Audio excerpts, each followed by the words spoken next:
안녕하십니까. 지난주에 설 연휴 때문에 한 주를 쉬었죠. 그런데 굉장히 시청자님들 굉장히 오랜만에 뵙는 그런 느낌이에요. 아무래도 시청자님들 좀 자주 뵙고 싶은 그런 마음이 간절했기 때문이 아닌가 싶고요. 자, 날씨가 굉장히 많이 춥습니다. 저도 지금 감기 기운이 살짝 있는데 시청자님들 건강 조심하시고요. 명인의 복귀 시작하도록 하겠습니다. 자, 일단 전체적인 오늘 시장 큰 틀부터 짚어보고 말씀드리도록 하겠습니다. 자, 코스피 시장 한 0.17% 정도 상승 마감하는 모습이었었고요. 자, 코스닥 시장도 마찬가지입니다. 코스닥 시장은 코스피 시장보다는 상당히 좀 강한 모습이었죠. 0.65% 정도 상승 마감했고요. 자, 선물 시장도 강세, 당연히 코스피 200이 강세였으니까 선물 시장도 0.27% 정도 상승 마감하는 모습이었습니다. 자, 전체적으로 보시면 코스피 시장 쪽에서 상승 종목이 368개, 하락 종목이 471개입니다. 자, 상승 종목보다 하락 종목 수가 좀 많았죠. 요게 특징이라고 좀 볼 수 있을 것 같고요. 코스닥 시장은 619개 종목이 오르고 568개 종목이 하락했으니까 양시장 합치면 거의 비슷한 그 정도 수준으로 볼 수 있을 것 같습니다. 자, 중국 시장 지난주에는 춘절 연휴로 일주일 내내 휴장이었었죠. 오늘 중국 시장 처음 시작했는데 상당히 좀 강한 모습이 나타났습니다. 약 1.36% 정도 상승하는 모습이었고요. 원달러 환율은 거의 움직임이 없는 상태에서 0.07% 정도 상승하는 모습이었는데 상당히 좀 안정적인 그런 모습으로 진행된 하루였다라고 보시면 될 것 같고요. 자, 일단 시장 간략하게 전체적으로는 이렇게 짚어봐 드리고요. 저 차트를 보면서 분 차트를 보면서 오늘 시장 간략하게 또 말씀을 드리도록 하겠습니다. 자, 연휴 지나고 난 다음 지난주 금요일 같은 경우는 아예 갭으로 뚝 떨어졌죠. 갭으로 뚝 떨어졌다가 계속 힘을 못 쓰는 모습이었는데 오늘 같은 경우는 조금 상승 출발하는 모습이었어요. 그런데 시장에서 아침에 걱정거리가 조금 하나가 있었죠. 뭐였냐? 중국 시장이 그동안 춘절 연휴 기간으로 쉬었었는데 연휴 기간 끝부분에 트럼프가 또 하는 얘기들 시진핑을 안 만난다 이런 얘기들 그런 얘기들이 좀 있으면서 좀 중국 시장에 대한 우려감 이런 것들로 하락 출발했습니다. 자, 정확히 한 10시 50분 정도까지 하락하는 모습이 나왔었는데요. 이 중국 시장이 처음에 보합권으로 시작해서 한번 출렁거렸죠. 그 출렁거리는 시간 동안 우리나라 시장은 좀 빠진 그런 모습이었고요. 그러고 난 다음에 중국 시장이 재차 플러스로 돌아서면서 우리나라 시장도 마찬가지 좀 올라오는 그런 모습이 나타났습니다. 자, 그런데 이 중국 시장 움직인 거에 비해서는 우리나라 시장은 그렇게 좀 만족스럽지는 못한 움직임이었죠. 자, 현재 코스피 시장의 위치를 한번 살펴보도록 하겠습니다. 자, 여기죠. 이때 작년 10월 달에 나타났던 갭 부분들, 자, 이 부분들을 지금 반등하는 과정에서 다 메꾸는 모습이었습니다. 자, 갭이라는 건 원래 메꿔지는 게 갭이죠. 그래서 반등이 나오면서 이런 갭이 메꿔지는 거, 이런 것들은 어떻게 보면 당연한 현상이다. 이렇게 보시면 될 거고요. 문제는 갭을 돌파하고 난 다음에 움직임이 훨씬 더 중요하죠. 여기서는 우리 시청자님들 지금 갭을 메꾸는 자리까지 다 좀 어느 정도 1차 반등은 나왔다라고 보시면 될 거고요. 여기서 자, 이 241 이동평균선이죠. 초록색 선. 이게 녹색 선이 241 이동평균선인데 지금 이쪽에 지지를 지금 조금 받으려고 막 애를 쓰는 모습이 나타나고 있습니다. 시장 전망에 대해서는 뒷부분에 말씀드리도록 하겠고요. 자, 일단 현재 상태는 갭을 메꾸고 난 다음에 좀 지지를 테스트하는 그런 구간이다라고 보시면 되겠습니다. 코스닥 시장 살펴보도록 하겠습니다. 코스닥 시장은 거래소 시장보다는 상대적으로 좀 견조한 모습이었죠. 자, 오늘 아침에 거래소 시장 같은 경우는 이렇게 음선이 나오면서 이것들을 훼손하는 모습이었었는데 코스닥 시장은 그렇지는 않고 상당히 좀 잘 버티는 그런 모습이었어요. 자, 이 버틴 배경에 대해서 말씀드리면 그동안 연휴 전에 코스피 시장은 굉장히 좀 많이 이렇게 상당히 강한 모습이었죠. 하지만 코스닥 시장 같은 경우는 상대적으로는 좀 약한 모습이었습니다. 특히 제약바이오 쪽으로 상당히 좀 약한 모습이었죠. 그래서 오늘 다른 부분들은 그렇게 특징적인 부분들이 없었는데 제약바이오 쪽이 지난주 금요일부터 상대적인 강세를 보인 그런 흐름을 보여주면서 오늘도 마찬가지 상당히 좀 견조한 모습으로 마감이 된 하루였습니다. 자, 일봉을 보고 말씀드리도록 하겠습니다. 코스닥 시장의 일봉 마찬가지죠. 코스피 시장하고 우리 코스피 시장하고 차이점은 코스피 시장은 이렇게 뚫었죠. 뚫고 난 다음에 어느 정도 위에서 뭐 이렇게 조정받는 모습이 나왔는데 오늘은 이 코스피 시장, 코스닥 시장 같은 경우는 지난주 금요일 날 돌파를 하는 모습이 나왔습니다. 그리고 또한 역시 뭐 오늘도 이 120일 이동평균선 이쪽 위에를 조금 지지해 주려는 그런 모습이 나타난 하루였다. 이렇게 보시면 되겠고요. 자, 뭐 시장의 위치 이런 것들은 뭐 요 정도로 넘어가기로 하고요. 자, 그다음에는 수급 쪽을 짚어보도록 하겠습니다. 자, 지금 수급 쪽에서 보시게 되면 외국인들은 코스피 시장 지난주 금요일 날 2,769억 정도를 순매도하는 모습이었고요.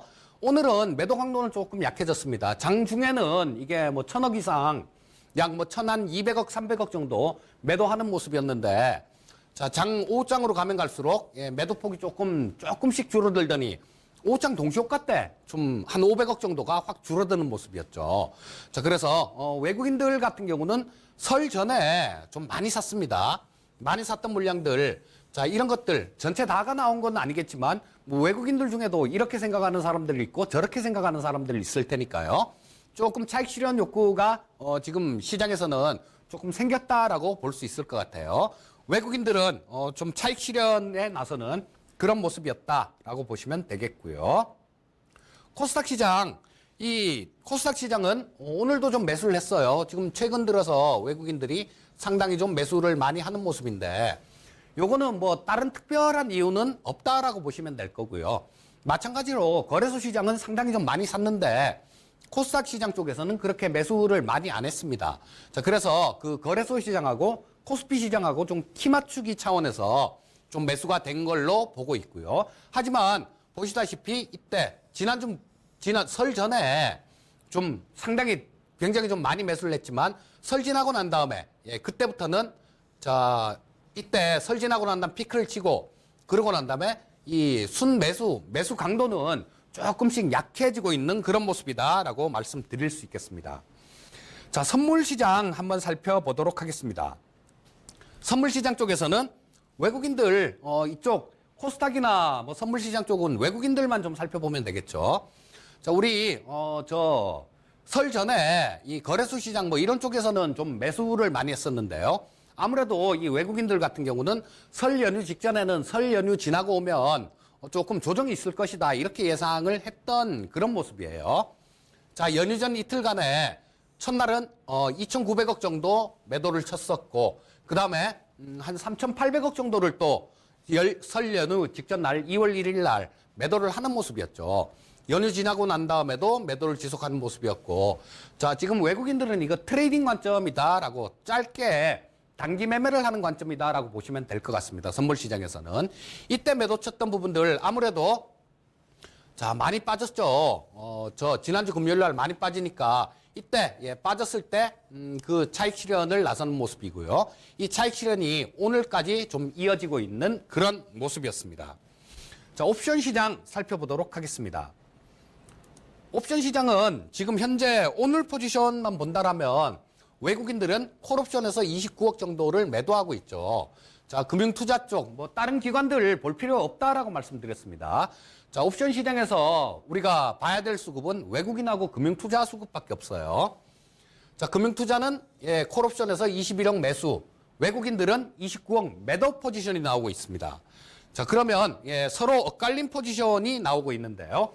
풋옵션 쪽을 한번 살펴보도록 하겠습니다.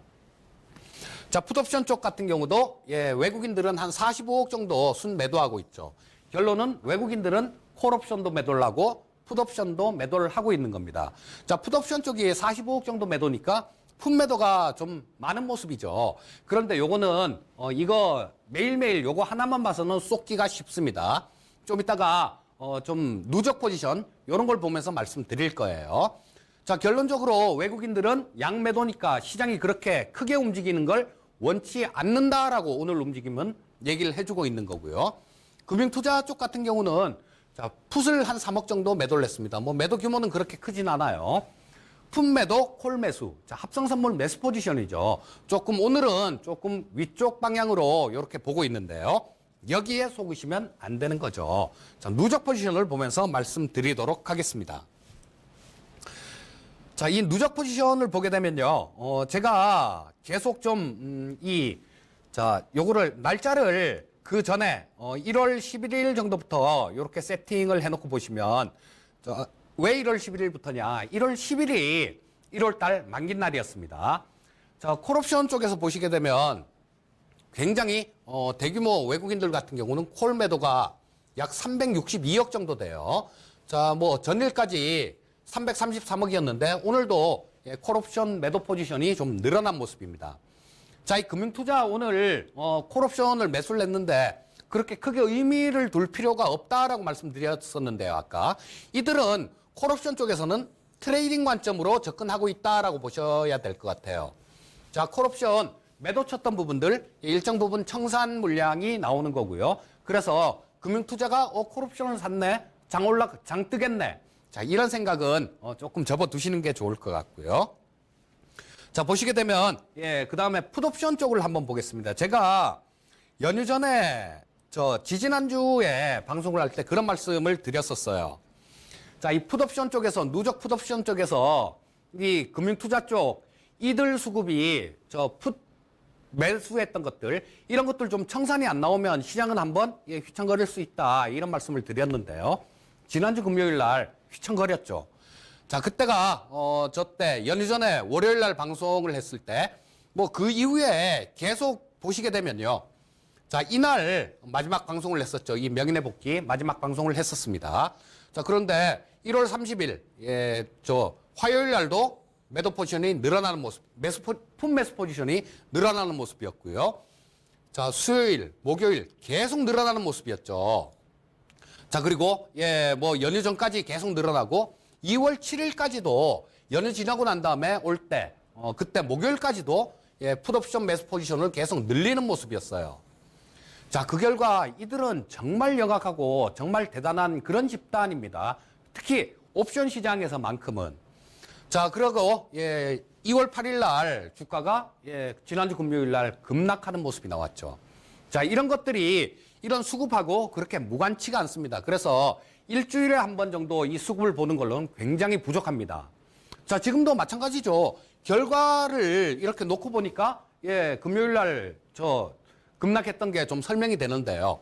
자, 이거를 좀 이렇게 보고 있다고 하더라도 제가 우리 시청자님들한테 전해드릴 길이 없어요. 전해드릴 방법이 없습니다. 그러니까 이 옵션 수급 같은 경우는 만기가 다가오고 그러면 우리 시청자님들께서 하나하나 좀 이렇게 챙겨보시는 그런 자세가 좀 필요하겠다라고 말씀드릴 수 있겠고요. 자, 지난 2월 8일 같은 경우도 마찬가지입니다. 2월 8일 날도 자, 이때부터 풋 매수 포지션이 줄어들었죠. 자, 그리고 1월 달 오늘도 마찬가지 약간 좀 줄어드는 모습인데 현재까지 누적 포지션이 483억이나 아직 풋옵션이 남아 있어요. 자, 시청자님들 우리 오늘 시장이 그랬었죠. 중국 시장 딱 시작하고 난 다음에 중국 시장은 잠깐 초반에만 잠깐 흔들렸을 뿐이고 굉장히 강한 모습이 나왔습니다. 자, 뭐 상당히 급등을 하는 모습이었는데 우리나라 시장 같은 경우는 그냥 보합권에서 막 이렇게 있다가 조금 올려놓은 상태죠. 자, 종가의 코스피 시장이 뭐 0.2% 정도, 코스피 200이 0.2% 정도 이 정도 올려놓은 상태입니다. 상대적으로 약한 모습이었어요. 이런 것들이 이들 시장 메이저들 이들의 포지션과 무관치가 않다라는 겁니다. 그래서 내일도 마찬가지로 시청자님들 이 부분들 누적 포지션들 이 금융투자가 풋옵션 쪽에 지금 480억 정도를 순매수해 놓고 있는데 이 부분을 싸움을 좀 푸는지 그 부분을 면밀하게 살펴보셔야 됩니다. 자, 그리고 오늘 특징 업종을 살펴보도록 하겠습니다. 특징 업종은 오늘은 뭐 다른 쪽은 그렇게 큰 것들은 없었고요. 제약바이오 업종이 상대적으로 좀 강한 모습이었죠. 그중에 HLB가 좀 강한 모습이었었는데 뭐 이 HLB 같은 경우는 미국 FDA와 임상 3상에 대한 항암제 임상 3상에 대한 그런 협의를 하고 있다라는 소식들 이런 것 때문에 좀 오늘 올라왔는데요. 자, 이것들은 뭐 이런 이유뿐만 아니다라고 보시면 될 것 같아요. 뭐냐면 그동안 굉장히 소외를 받았던 섹터입니다. 제약바이오 쪽 같은 경우는. 뭐 다른 것들, 뭐 IT 쪽들 상당히 많이 올라왔는데 움직이질 못했으니까 어느 정도 거기에 따른 키 맞추기 형태가 진행되고 있다라고 보시면 되겠고요. 자, 그래서 뭐 이 제약바이오 쪽 같은 경우도 추가로 어느 정도 움직일 수는 있습니다. 하지만 지금 2월 말에는 MWC 이런 행사도 있기 때문에 이 제약바이오 쪽이 본격적으로 관심을 받기는 아직은 약간은 이른 감이 있습니다. 단 뭐 얘기를 이렇게 드리자면 3월 달에는 아마케도 있고요. 뭐 그다음에 저 신라젠이나 바이로메드 이런 것들이 2분기에는 임상실험 결과가 좀 나올 겁니다. 그래서 시간이 좀 지나면 지날수록 좀 좋게 갈 수 있는 그런 섹터다라고 보시면 되겠습니다. 자, 그리고 특징 종목을 하나 보도록 하겠습니다. 자, 파워로직스인데요. 자, 우리 시청자님들 제가 계속 지금 한 2, 3주, 한 3, 4주 정도 됐겠네요. 미리 주가가 오르고 난 다음에 보는 건 무의미하다는 말씀을 드렸죠. 그리고 MWC 관련되는 그리고 갤럭시 S10 관련되는 그런 내용들을 한 3, 4주 전부터 계속 말씀을 드렸었는데요. 마찬가지입니다. 무관치가 않아요. 자, 이거는 파워로직스 같은 경우는 참 좀 주식이 안 좋을 때 사서 기다려야 된다는 얘기가 이런 얘기입니다. 제가 전화로 출연한 프로 라스트 찬스라는 프로가 있는데요. 8월 달에 4,000원대에서 추천을 드렸었어요. 그때 중장기적으로 목표가를 그때 7,500원 정도 드렸던 것 같은데, 자, 그래서 좀 그거를 그 목표가 이상으로 오길래 이상으로 좀 왔죠. 그러고 난 다음에 MWC 그리고 갤럭시 S10 관련해서 추가 모멘텀이 발생될 수가 있다라는 생각이었죠. 그래서 이날입니다. 이날. 이날이 금요일이에요. 요 십자 도지선 나던 날. 이날 또 라스트 찬스에서 재차 추천을 드렸었어요. 자, 그런데 왜 뭐 이거 더블 난 거를 그때 추천드릴 때 말씀까지 드렸었죠. 더블이 났지만 그래도 더 갈 것 같습니다. 라는 말씀을 드렸어요. 자, 그건 뭐냐 하면 갤럭시 S10이 자, 2월 20일 날 언팩 행사를 합니다. 자, 그리고 2월 25일부터 모바일 월드 콩크레스가 있죠. MWC 2019가 있습니다. 여기서 지금 다른 업체들 같은 경우도 마찬가지로 이 뭐 자율주행 업체나 뭐 인공지능 이런 쪽들도 이 행사에 참여를 해요. 그런데 올해 같은 경우는 약간 좀 특징적인 부분들이 이게 다른 쪽들 같은 경우가 좀 다른 것들이 이렇게 부각이 되는 경우가 많았었는데 올해 같은 경우는 그런 부분들이 거의 없어요. 거의 없으면서 폴더블 폰 쪽이 집중 조명을 받고 있는 것 같아요. 자, 모든 게 마찬가지입니다. 그때 지금도 뭐 MWC 이렇게 말씀하시는 분들이 조금씩 이렇게 늘어나고는 있는데요. 자, 그분들 같은 경우도 약간 빠르겠죠. 그분들 같은 경우도 약간 지금 뭐 25일이니까 약간 빠르다고 생각하실 수도 있는데 오히려 좀 늦었습니다. 벌써. 아직까지 지금 이 MWC 관련되는 종목들을 매수해야 될 건 한 2, 3주 정도 전이었어요. 한번 보십시오. 뭐 그때 종목 추천 프로에서 말씀드린 것만 하더라도 KH바텍, 뭐 SKC코롱 PI, 그 다음에 파워로직스 뭐 이런 것들 전부 다 한 바퀴씩 다 돌아왔습니다. 하지만 아직 끝났느냐? 끝난 건 아닙니다. 그 부분들에 대한 모멘텀들이 굉장히 아직도 강하게 남아있을 거예요. 특히 폴더블 폰 같은 경우는 여러분들이 굉장히 관련주들 아직까지 안 움직이고 향후에 굉장히 좀 강하게 움직일 수 있는 종목들 이런 종목들도 아직 분명히 남아있으니까요. 그 폴더블 폰 관련주들 몇 종목 안 됩니다. 그중에서 잘 이렇게 찾아보시다 보면 상당히 좋은 그런 종목을 찾을 수 있겠다라는 생각이 들고 있고요.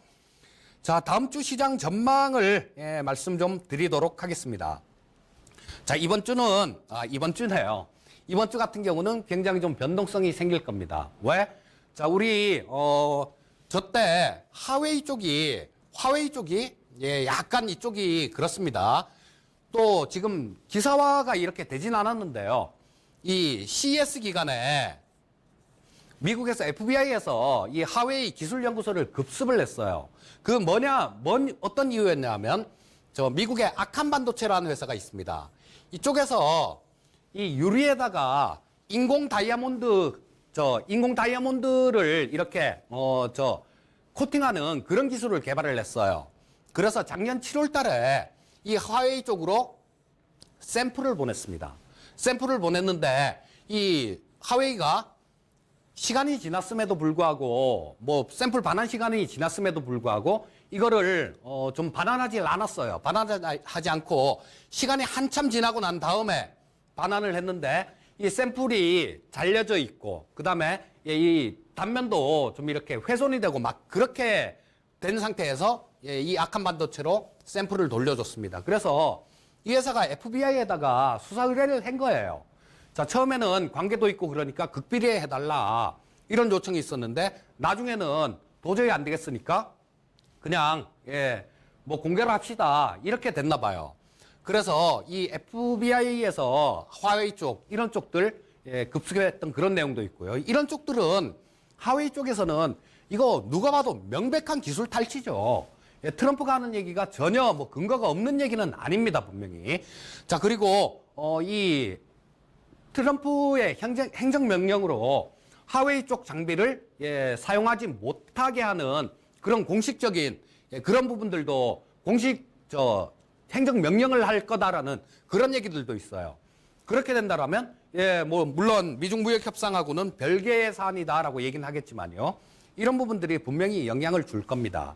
그래서 이 미중무역협상이 그렇게 이번에 좀 협상이 된다라고 보기는 약간 어려운 사안들이 좀 많이 있습니다.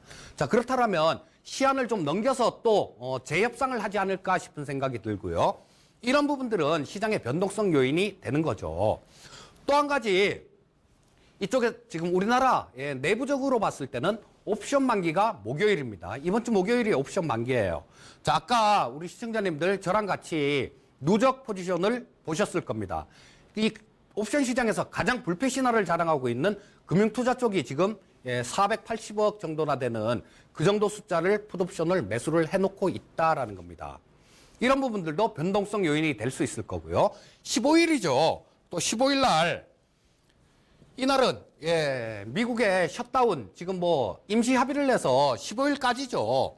15일까지 시한이 돼 있는데 이 부분도 지금 현재 민주당하고 공화당 이쪽에서 얘기하는 것들을 보면 접점을 쉽게 못 찾고 있어요. 자, 저도 그쪽으로 그렇게 다시 셧다운으로 가는 걸 원치는 않습니다. 자, 하지만 이런 부분들도 우리가 신경을 써서 봐야 될 부분이에요. 그리고 14일, 15일. 자, 이 양일간은 우리 시청자님들도 아시다시피 로버트 라이트하이저하고 중국으로 가죠. 근데 이 로버트 라이트하이저 같은 경우는 대표적인 강경파죠. 대중국. 강경파라서 이쪽에서 과연 어떤 게 나올 수 있을 것이냐. 이런 부분들도 우리는 눈여겨봐야 될 부분들이에요. 자, 하나같이 좀 만만치가 않은 그런 사안들이 상당히 많이 있습니다. 자, 우리 시청자님들 지금 시장의 변동성이 굉장히 커질 수 있는 그런 시장이기 때문에요. 자, 이번 주는 공격적인 매매는 약간 좀 삼가하시고 2150포인트 지지선. 자, 이 테스트를 하는 구간이 나올 가능성이 많습니다. 그래서 이게 지켜지는지 여부부터 확인하고 시장에 대응하시면 좋겠습니다. 자, 오늘은 이걸로 마무리하는 걸로 하고요. 저는 야인시대에서 다시 뵙도록 하겠습니다.